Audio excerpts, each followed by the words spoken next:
recording. I've got a stick that I found in my bathroom. Hey guys, so long time no see. It has been a year since I posted my last video. In the last couple weeks, I've been talking with a friend about really wanting to get back into YouTube. I talked with my friend and she's starting a YouTube channel as she begins her Disney College program experience this fall. And I'm so excited for her and I love her. Hi Noelle. And I just was like, you know what, I'm gonna do it. I'm gonna make another video and we're gonna see what happens from here. So thank you for sticking around. Thank you for clicking on this video. I hope that you stay through to the end to get some really fun life updates from me. And yeah, without further ado, here's what's happened in my life in the last year. So the biggest part of my life in the last few years has been college. I have one semester left. I graduate on December 14th and I am basically counting down the days. I am so excited to be done with undergrad and to move on to the next steps. But in the last year, I've had a lot of academic progress that I think is really exciting and has been part of the reason I haven't really had time to make YouTube videos. In the last year, I did some significant research on women in the first 100 years of the Christian church. So this is placed in the Greco-Roman culture in the Mediterranean in the year not 0, but 33 to 133 AD basically. And I did, it was 14-page research paper about the roles that women had in the church and in public society and how that history influenced the ability that women have now to be active leaders in the church. And that research, it was really, really cool, but it was accepted to be presented at 2 different academic conferences. One in February, I presented at the Student Bible, I don't even remember what it's called, but it was a really cool conference that I got to go to at Notre Dame. And in April, I got to present again at a conference in Portland for an honor society that I'm part of. And that was absolutely the most wonderful experience because my lifelong dream has been to go to the Pacific Northwest. And I've just been stuck in Indiana pretty much my whole life and haven't ever had the chance to travel out there. And then I got to go to Portland for free as part of this Honor Society conference, and then I got to present my research again. And it was actually super cool because the president of my university went to the conference. He was one of the main speakers there, and he came and sat in on my presentation, and then he asked me a question about my research. And on my campus, our president is kind of a celebrity, and so it was really cool to be able to say that PJP, that's our nickname for our president, came to my research and asked me a question. That took up pretty much my entire first semester, and then second semester I traveled twice to go present it. In my final semester that begins in a month, I will be doing significant research on race relations in the United States and how Christians should be responding to those race relation issues. So I'm investigating, and what I'm really interested in putting together is an argument that we're not getting it right, that we have been getting it wrong for a very, very long time, and in our heated culture that we're seeing right now, we continue to get it wrong, from government all the way down to just the lay person every day who doesn't understand their biases that they don't even know that they have. And I am just so excited for this research. I have been looking at books to include and considering authors and researchers to include in my final product, and it's going to take up a lot of time in my next semester, and it's going to be really painful probably. I think all good research hurts a little bit, so I'm excited to see what that looks like in the end. It's going to be a great opportunity to grow and to learn and to expand myself and my understanding of the world, and it's going to help me too to be aware of my own biases that maybe I'm not currently aware of. So once my research is done and I've graduated, that's where I start looking ahead, to those next steps. And the first thing that I'm really excited for is the potential of going to graduate school. And I'm gonna be applying to grad school starting very soon, late August, September.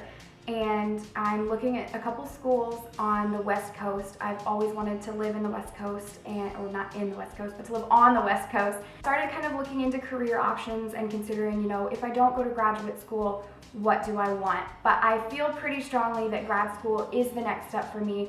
And if I am accepted at grad school and am able to make the financial leap to a graduate school, I will most likely be studying for a Master of Arts in Intercultural Studies, so an MAIS. And from there, maybe a doctorate, maybe going to law school, maybe just diving into work. I'm not really sure, but I'm so excited for the future, and it's freaky because it's almost here. The next thing I wanted to talk about really briefly is that since the last time you guys saw me, I added another tattoo to my collection. I have 5 now, and I will soon be getting more, hopefully. It depends because college is expensive and I don't make enough money to just go out and buy new ink all the time. But I have a new tattoo right here. I don't know if you can see it from there. Like, I'm blind, so I can't read it. But it says, "We're all stories in the end," and you may recognize this quote, you may not, but this is from Doctor Who. Matt Smith, as the 11th Doctor, said this to Precious Amelia Pond, and I got this last September, I think it was September, on a whim. I was on the phone with my mom and I was like, you know, I think I want to get another tattoo soon. I have enough money in the bank to like reasonably get a tattoo.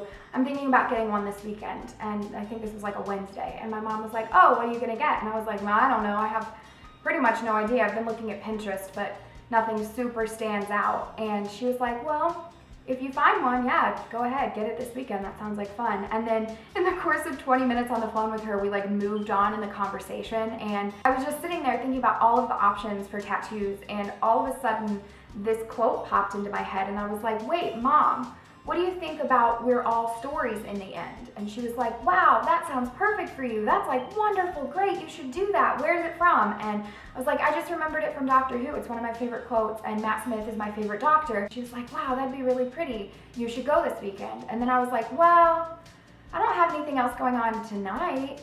What if I just drove to the town over and got it tonight? And she kind of laughed at me like she thought I was kidding, and then I was like, no, really, I actually think I'm gonna hang up the phone and call the tattoo studio and see if they can do it tonight. I drove half an hour to the tattoo studio that had done this one and this one, and I got it, and I brought it home, and this is, I mean, I love all of my tattoos. Like, I feel like on any given day I have a favorite, but this one just continually, people notice this one quite often, and they point it out and they ask me what it is. I love the placement. It looks just really nice and pretty. And I've been thinking about going back and getting the second part of the line added somewhere else, because the next part of the tattoo said, or not tattoo, the next part of the line, Matt Smith says, "Just make it a good one, A." And I love that. So I've been thinking about that, but I have so many other tattoos that I'm going to get, want to get, plan to get, and those are all for another time. Yeah, that's that. The next thing is super brief, and I just wanted to mention it because I'm kind of ashamed. You see that cactus behind me? That is a cactus that I purchased for a video that I did 2 summers ago. I'll put it in a card because it was a really fun video, but I love that cactus. It has moved to college with me, and it is my best little friend, and it has inspired me to want to be a plant mom. And I want to be so good at plants, and I have friends who take really good care of their plants and keep them alive and do wonderful things, but I can never manage to do it, and it's so sad. And most recently, I got a rose bush at a bridal shower. I won a game, and I don't know if you can see this. It's like crumbly, and I don't know how to keep it alive. So far, the only plant that I've actually managed to keep alive for a period of time is that guy. I have like a fake bamboo that's still alive after a year, but it hasn't grown any, so I feel like I'm doing something wrong. But that cactus is doing really well, and I just wish I was a good plant mom, but I'm not.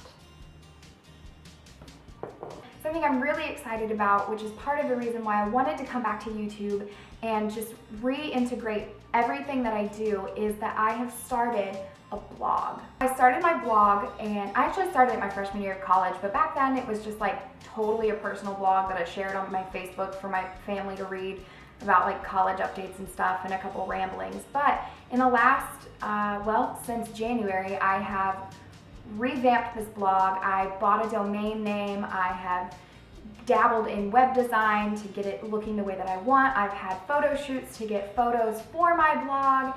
My blog is called Our Inspired Hearts, and that is based off of the name of my photography business that I've had since I was like 15. I post a variety of content most often right now I am posting book reviews. So I set a goal for myself in 2017 to read 50 books, and I was unable to get there. I read 34 by the end of 2017. And I wanted to do it again, but I wanted to actually read 50 books this year. So I devised this clever plot to convince myself to actually read 50 books and to hold myself accountable, and that was I write a book review for every book that I read. And it has been so much fun. I love writing my thoughts out on the page. It's made me want to read more. It's made me read more and broaden my horizons and try new types of reading and new styles of writing and just adventure in the world of books, because there's so much to see and read and know. So that's the main thing that I post right now, but that's not the intent to always be my blog content. In addition to posting book reviews, I also write theological pieces and reflections, and I posted about some heartache that I experienced, and I talked about lessons I gleaned from that, and I love blogging. It is so much fun. It's a great opportunity because I can use my photography skills, because I get to take photos for each blog post, and it's seriously so great. So I will put the link to my blog in the description. It's called Our Inspired Hearts. It's just www.ourinspiredhearts.com. My goal is to be back, maybe on a consistent schedule, maybe not. I can't make any promises, but I want to thank my beautiful friend Noelle for inspiring me to get back on YouTube. I will link to Noelle's channel. She's beginning her experience with the Disney College program next month, about the same time I'm going back to classes, and she is so sweet and adorable, and you should go follow her and subscribe and do all of the good things, because Noelle is wonderful and deserves all of the love. So thank you so much for watching. I hope that you have had a good year without me. I hope it's better now that I'm back in your life. So go ahead and hit that subscribe button if you haven't already. Give this video a thumbs up if you enjoyed it, and leave me a comment below. Let me know what you've been up to in the last year. Go find my blog, read it, subscribe to it. I know you'll love it. If you've watched the video this long, I know you'll enjoy that. So thank you for watching, and I hope to see you guys soon. Bye!